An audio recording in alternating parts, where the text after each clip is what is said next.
मुंशी प्रेमचंद की एक और कहानी, अनिष्ट शंका। चांदनी रात, समीर के सुखद झोंके, सुरमई उद्यान। कुमार अमरनाथ अपनी विस्तीर्ण छत पर लेटे हुए मनोरमा से कह रहे थे, तुम घबराओ नहीं, मैं जल्द आऊँगा। मनोरमा ने उनकी ओर कातर नेत्रों से देखकर कहा, मुझे क्यों नहीं लेते चलते? अमरनाथ, तुम्हें वहाँ कष्ट होगा। मैं कभी यहाँ रहूँगा, कभी वहाँ, सारे दिन मारा मारा फिरूंगा। पहाड़ी देश है, जंगल और बिहड़ के सिवा बस्ती का कोसों पता नहीं। उन पर भयंकर पशुओं का भय, तुमसे ये तकलीफें न सही जाएंगी। मनोरमा, तुम भी तो इन तकलीफों के आदी नहीं हो। अमरनाथ, मैं पुरुष हूँ, आवश्यकता पड़ने पर सभी तकलीफों का सामना कर सकता हूँ। मनोरमा गर्व से, मैं भी स्त्री हूँ, आवश्यकता पड़ने पर आग में कूद सकती हूँ। स्त्रियों की कोमलता पुरुषों की काव्य कल्पना है। उनमें शारीरिक सामर्थ्य चाहे ना हो, पर उनमें ये धैर्य और साहस है कि जिस पर काल की दुश्चिंताओं का जरा भी असर नहीं होता। अमरनाथ ने मनोरमा को श्रद्धामय दृष्टि से देखा और बोले, ये मैं मानता हूँ, लेकिन जिस कल्पना को हम चिरकाल से प्रत्यक्ष समझते आए हैं वह एक क्षण में नहीं मिट सकती। तुम्हारी तकलीफ मुझसे न देखी जाएगी, मुझे दुख होगा। देखो, इस समय चांदनी में कितनी बहार है। मनोरमा, मुझे बहलाओ मत, मैं हट नहीं करती, लेकिन यहाँ मेरा जीवन अपाढ़ हो जाएगा। मेरे हृदय की दशा विचित्र है। तुम्हें अपने सामने न देखकर मेरे मन में तरह तरह की शंकाएं होती हैं कि कहीं चोट ना लग गई हो। शिकार खेलते जाते हो तो डरती हूँ कहीं घोड़े ने शरारत न की हो। मुझे अनिष्ट का भय सदैव सताया करता है। अमरनाथ, लेकिन मैं तो विलास का भक्त हूँ। मुझ पर इतना अनुराग करके तुम अपने ऊपर अन्याय करती हो। मनोरमा ने अमरनाथ को दबी हुई दृष्टि से देखा, जो कह रही थी, मैं तुमको तुमसे ज्यादा पहचानती हूँ। बुंदेलखंड में भीषण दुर्भिक्ष था। लोग वृक्षों की छालें छील छील कर खाते थे। क्षुधा पीड़ा ने भक्ष्य अभक्ष्य की पहचान मिटा दी थी। पशुओं का तो कहना ही क्या, मानव संतानें कोड़ियों के मोल बिकती थी। पादरियों की चढ़ बनी थी। उनके अनाथालयों में नित्य गोल के गोल बच्चे भीड़ों की भांति हाँके जाते थे। माँ की ममता मुट्ठी भर अनाज पर कुर्बान हो जाती। कुंवर अमरनाथ काशी सेवा समिति के व्यवस्थापक थे। समाचार पत्रों में ये रोमांचकारी समाचार देखे तो तड़प उठे। समिति के कई नवयुवकों को साथ लिया और बुंदेलखंड जा पहुंचे। मनोरमा को वचन दिया कि प्रतिदिन पत्र लिखेंगे और यथासंभव जल्द लौट आएंगे। एक सप्ताह तक तो उन्होंने अपना वचन पालन किया, लेकिन शैने शैने पत्रों में विलंब होने लगा। अक्सर इलाके ढाकर से बहुत दूर पड़ते थे। यहाँ से नित्य प्रति पत्र भेजने का प्रबंध करना दुस्साध्य था। मनोरमा वियोग दुख से विकल रहने लगी। वह अव्यवस्थित दशा में उदास बैठी रहती, कभी नीचे आती, कभी ऊपर जाती, कभी बाग में जा बैठती। जब तक पत्र न आ जाता वह इसी भांति व्यग्र रहती। पत्र मिलते ही सूखे धान में पानी पड़ जाता, लेकिन जब पत्रों के आने में देर होने लगी तो उसका वियोग विकल हृदय अधीर हो गया। बार बार पछताती कि मैं नाहक उनके कहने में आ गई। मुझे उनके साथ जाना चाहिए था। उसे किताबों से प्रेम था, पर अब उनकी ओर ताकने का भी जी न चाहता। विनोद की वस्तुओं से उसे अरुचि सी हो गई। इस प्रकार 1 महीना गुजर गया। एक दिन उसने स्वप्न देखा कि अमरनाथ द्वार पर नंगे सिर नंगे पैर खड़े रो रहे हैं। वे घबरा कर उठ बैठी और उग्र अवस्था में दौड़ी द्वार तक आई। यहाँ का सन्नाटा देखकर उसे होश आ गया। उसी दम मुनीम को जगाया और कुंवर साहब के नाम तार भेजा, किंतु जवाब न आया। सारा दिन गुजर गया मगर कोई जवाब नहीं। दूसरी रात भी गुजर गई, लेकिन जवाब का पता न था। मनोरमा निर्जल निराहार मूर्छित दशा में अपने कमरे में पड़ी रहती। जिसे देखती उसी से पूछती, जवाब आया? कोई द्वार पर आवाज देता तो दौड़ी हुई जाती और पूछती, कुछ जवाब आया? उसके मन में विविध शंकाएं उठती। लौंडियों से स्वपन का आशय पूछती। स्वप्नों के कारण और विवेचना पर कई ग्रंथ पढ़ डाले, पर कुछ रहस्य न खुला। लौंडियां उसे दिलासा देने के लिए कहती, कुंवर जी कुशल से हैं। स्वप्न में किसी को नंगे पैर देखें तो समझो वह घोड़े पर सवार है, घबराने की कोई बात नहीं। लेकिन रमा को इस बात से तस्कीन न होती। उसे तार के जवाब की रट लगी हुई थी। यहाँ तक कि 4 दिन गुजर गए। किसी मोहल्ले में मदारी का आ जाना बाल वृंद के लिए एक महत्व की बात है। उसकी डमरू की आवाज में खोंचे वाले की शुदावर्धन धमनी से भी अधिक आकर्षण होता है। इसी प्रकार मोहल्ले में किसी ज्योतिषी का आ जाना मार्के की बात है। एक क्षण में इसकी खबर घर घर फैल जाती है। सास अपनी बहू को लिए आ पहुंचती है, माता भाग्यहीन कन्या को लेकर आ जाती है। ज्योतिषी जी दुख सुख की अवस्था अनुसार वर्षा करने लगते हैं। उनकी भविष्यवाणियों में बड़ा गूढ़ रहस्य होता है। उनका भाग्य निर्माण भाग्य रेखाओं से भी जटिल और दुर्गाहेय होता है। संभव है कि वर्तमान शिक्षा विधान ने ज्योतिष का आदर कुछ कम कर दिया हो, पर ज्योतिषी जी के महात्म्य में जरा कमी नहीं हुई। उनकी बातों पर चाहे किसी को विश्वास ना हो, पर सुनना सभी चाहते हैं। उनके एक एक शब्द में आशा और भय को उत्तेजित करने की शक्ति भरी होती है। विशेषतः उसकी अमंगल सूचना तो वज्रपात की तुल्य है, घातक और दग्धकारी। तार भेजे हुए आज 5वां दिन था कि कुंवर साहब के द्वार पर एक ज्योतिषी का आगमन हुआ। तत्काल मोहल्ले की महिलाएं जमा हो गईं। ज्योतिषी जी भाग्य विवेचन करने लगे। किसी को रुलाया, किसी को हंसाया। मनोरमा को खबर मिली। उन्हें तुरंत अंदर बुला भेजा और स्वपन का आशय पूछा। ज्योतिषी जी ने इधर उधर देखा, पन्ने के पन्ने उल्टे, उंगलियों पर कुछ गिना, पर कुछ निश्चय ना कर सके कि क्या उत्तर देना चाहिए।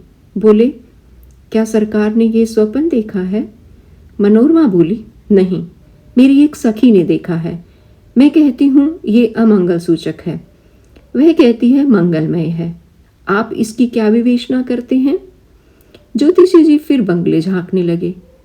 उन्हें अमरनाथ की यात्रा का हाल मालूम ना था और ना ही इतनी मोहलत ही मिली कि यहाँ आने से पूर्व वह अवस्था ज्ञान प्राप्त कर लेते जो अनुमान के साथ मिलकर जनता में ज्योतिष के नाम से प्रसिद्ध है। जो प्रश्न पूछा था उसका भी कुछ सूत्र सूचक उत्तर न मिला। निराश होकर मनोरमा के समर्थन करने ही में अपना कल्याण देखा।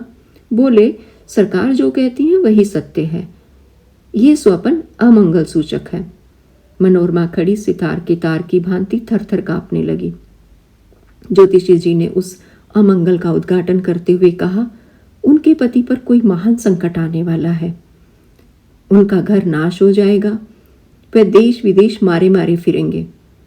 मनोरमा ने दीवार का सहारा लेकर कहा, भगवान मेरी रक्षा करो, और मूर्छित होकर जमीन पर गिर गई।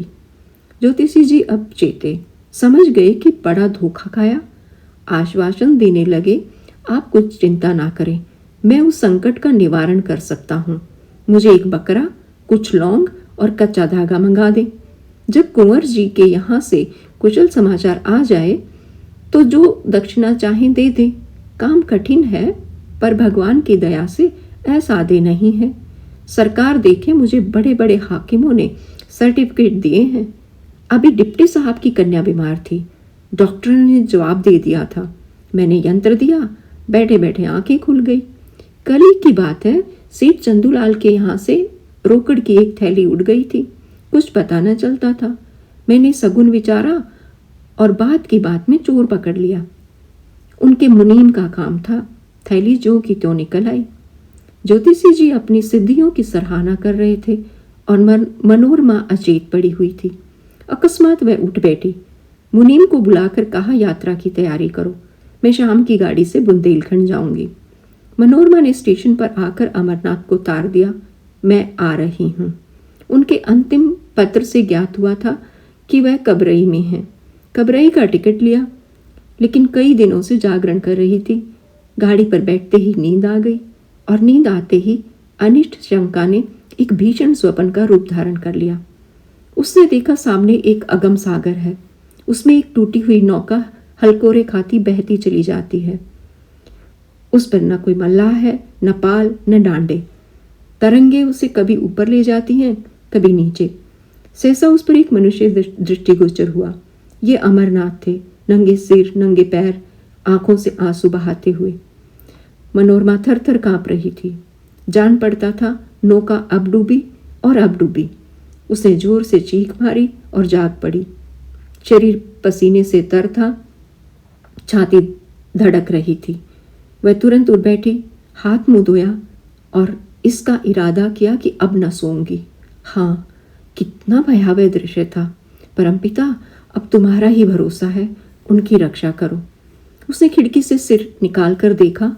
आकाश पर तारागण दौड़ रहे थे। घड़ी देखी, 12 बजे थे। उसको आश्चर्य हुआ, मैं इतनी देर तक सोई, भी तो एक झपके भी पूरी न होने पाई। उसने एक पुस्तक उठा ली और विचारों को एकाग्र कर पढ़ने लगी। इतने में प्रयाग आ पहुंचा। गाड़ी बदली। उसने फिर किताब खोली, उच्च स्वर से पढ़ने लगी। लेकिन कई दिनों की जगी आंखें इच्छा के अधीन नहीं होती। बैठे बैठे झपकियां लेने लगी। आंखें बंद हो गई और एक दूसरा दृश्य सामने उपस्थित हो गया। उसने देखा, आकाश से मिला हुआ एक पर्वत शिखर है। उसके ऊपर से वृक्ष छोटे छोटे पौधों के सदृश दिखाई देते हैं। श्याम वर्ण घटाएं छाई हुई हैं। बिजली इतने जोर से कड़कती है कि कान के पर्दे फटे जाते हैं। कभी यहाँ गिरती है, कभी वहाँ। शिखर पर एक मनुष्य नंगे सिर बैठा हुआ है। उसकी आंखों का अश्रु प्रवाह साफ दिख रहा है। मनोरमा दहल उठी। ये अमरनाथ थे। वह पर्वत शिखर से उतरना चाहते थे, लेकिन मार्ग न मिलता था। भय से उनका मुखवरण शून्य हो रहा था। अकस्मात एक बार बिजली का भयंकर नाद सुनाई दिया। एक ज्वाला सी दिखाई दी और अमरनाथ अदृश्य हो गए। मनोरमा ने फिर चीख मारी और जाग पड़ी। उसका हृदय बांसों उछल रहा था। मस्तिष्क चक्कर खाता था। जागते ही उसकी आंखों में जल प्रवाह होने लगा। वह उठ खड़ी हुई और कर जोड़कर ईश्वर से विनय करने लगी। ईश्वर, मुझे ऐसे बुरे बुरे स्वप्न दिखाई दे रहे हैं, न जाने उन पर क्या बीत रही है। तुम दीनों के बंधु हो, मुझ पर दया करो। मुझे धन और संपत्ति की इच्छा नहीं। मैं झोपड़ी में खुश रहूंगी। मैं केवल उनकी शुभ कामना रखती हूँ। मेरी इतनी प्रार्थना स्वीकार करो। वह फिर अपनी जगह पर बैठ गई। अरुणोदय की मनोरम छटा और शीतल सुखद समीर ने उसे आकर्षित कर लिया। उसे संतोष हुआ, किसी तरह रात कट गई। अब तो नींद न आएगी। पर्वतों से मनोहर दृश्य दिखाई देने लगे। कहीं पहाड़ियों पर भेड़ों के गल्ले, कहीं पहाड़ियों के दामन में मृगों के झुंड, कहीं कमल के फूलों से लहराते सागर। मनोरमा एक अर्ध स्मृति की दशा में इन दृश्यों को देखती रही, लेकिन फिर न जाने कब उसकी अभागी आंखें झपक गई। उसने देखा, अमरनाथ घोड़े पर सवार एक पुल पर चले जाते हैं। नीचे नदी उमड़ी हुई है। पुल बहुत तंग है। घोड़ा रह रहकर बिदकता है और अलग हो जाता है। मनोरमा के हाथ पांव फूल गए। वह उच्च स्वर से चिल्ला चिल्ला कर कहने लगी, घोड़े से उतर पड़ो, घोड़े से उतर पड़ो। ये कहते हुए वह उनकी तरफ झपटी। आंखें खुल गई। गाड़ी किसी स्टेशन के प्लेटफार्म से सनसनाती चली जाती थी। अमरनाथ नंगे सिर नंगे पैर प्लेटफार्म पर खड़े थे। मनोरमा की आंखों में अभी तक वही भयंकर स्वप्न समाया हुआ था। कुंवर को देखकर उसे भय हुआ कि वह घोड़े से गिर पड़े और नदी में फिसलना चाहते हैं। उसने तुरंत उन्हें पकड़ने के लिए हाथ फैलाया और जब उन्हें न पा सकी तो उसकी सुप्त अवस्था में उसने गाड़ी का द्वार खोला और कुंवर साहब की ओर हाथ फैलाए हुए गाड़ी से बाहर निकल आई। तब वह चौंकी। जान पड़ा कि किसी ने उठाकर आकाश से भूमि पर पटक दिया। जोर से एक धक्का लगा और चेतना शून्य हो गई। वह कबरई का स्टेशन था। अमरनाथ तार पाकर स्टेशन पर आए थे, मगर ये डाक थी, वहां न ठहरती थी। मनोरमा को हाथ फैलाए गाड़ी से गिरते देखकर वह हाँ हाँ करते हुए लपके, लेकिन कर्म लेख पूरा हो चुका था। मनोरमा प्रेम वेदी पर बलिदान हो चुकी थी। इसके तीसरे दिन वह नंगे सिर नंगे पैर भग्न हृदय घर पहुंचे। मनोरमा का स्वप्न सच्चा हुआ। उस प्रेम विहीन स्थान में अब कौन रहता है।